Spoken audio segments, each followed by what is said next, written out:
예전에 제가 고등학교 3학년 때 겪은 일입니다. 큰 삼촌께서 당시 위암 말기 판정을 받으셨습니다. 처음에는 고려대학교 병원에 입원하시고 많은 치료도 받아보시고 하셨는데 의사 선생님께서 더 이상 병원에 계셔도 방법이 없다고 하셔서 그 후론 퇴원하시고 집에 계셨었습니다.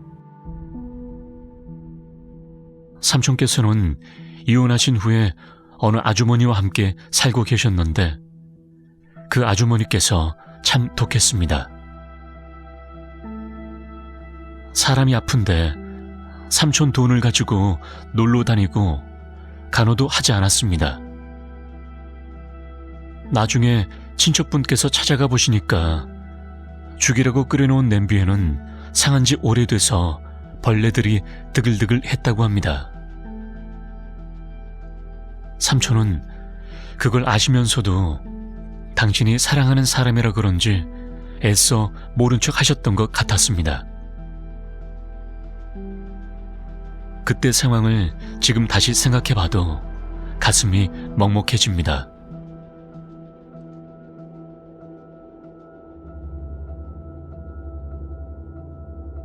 그러시다가 삼촌께서 너무 아프셔서 다시 고려대병원에 입원하셨습니다. 그리고 의사 선생님께서는 가족들에게 마음의 준비를 하라고 했습니다. 우리 부모님과 저, 그리고 형, 또 할머니와 삼촌들, 친척들 모두 모여서 병상을 지키고 있었습니다. 그러다가 저는 친구가 고대 앞에 왔다고 하길래 잠깐 보려고 나갔다 오게 되었습니다. 한 30분 정도 말입니다. 하지만 친구를 만나고 돌아오니까 병실은 이미 울음바다였습니다. 삼촌께서 돌아가신 것이었습니다. 그런데 이상하게도 삼촌이 돌아가신 그 당시 가족들은 각자 개인적인 일로 자리를 비운 상태였습니다. 형은 담배를 사러 갔고 저는 친구를 만나러, 부모님은 통화하시러 잠깐 나가셨고 할머니는 수건을 빨러 가셨고 그렇게 친척들 모두 잠깐씩 자리를 비운 상태였습니다. 삼촌이 돌아가시게 된 그 2, 3분 사이에는 병실에 아무도 없었다고 합니다. 그래서 삼촌의 임종을 지켜본 가족은 아무도 없었습니다. 그리고 장례식을 치렀는데 장례식 3일째 되는 날 가족들 모두 마지막으로 절을 하고 화장터에 가려고 한 날이었습니다. 한 명씩 절을 하는데 평소 디스크 때문에 허리를 잘 못 펴시던 막내 이모가 절을 하시다가 갑자기 허리를 바로 세우시는 겁니다.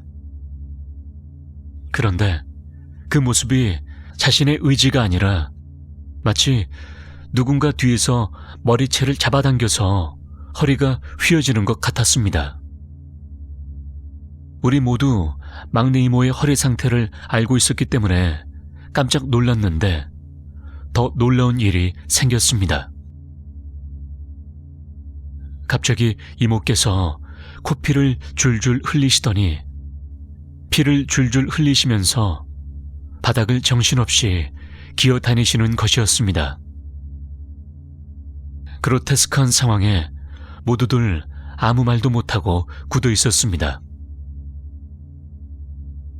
이윽고 이모께서 할머니한테 기어가서 할머니 바짓가랑이를 잡고서 울면서 외쳤습니다. 엄마, 나 가기 싫어. 엄마, 나 살고 싶어.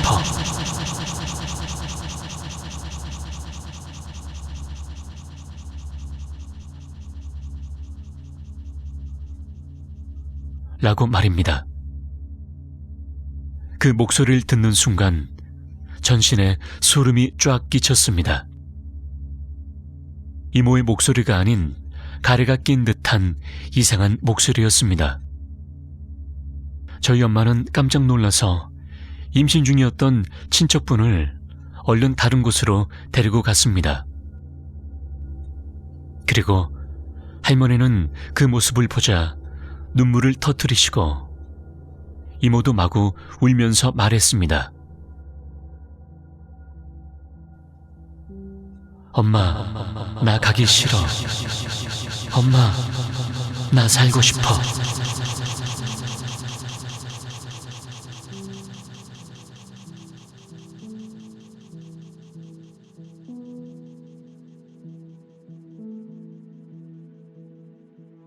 한참을 그러시다가 이모께서는 정신을 잃으셨고, 이윽고 정신을 차렸을 때는 장례식 때 있었던 그 일은 기억하지 못했습니다.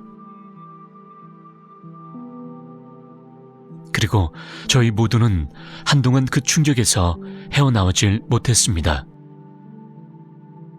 그리고 사람들은 모두 그때 당시 다들 이모의 몸에 삼촌이 빙이 되셨던 것 같다고 말했습니다.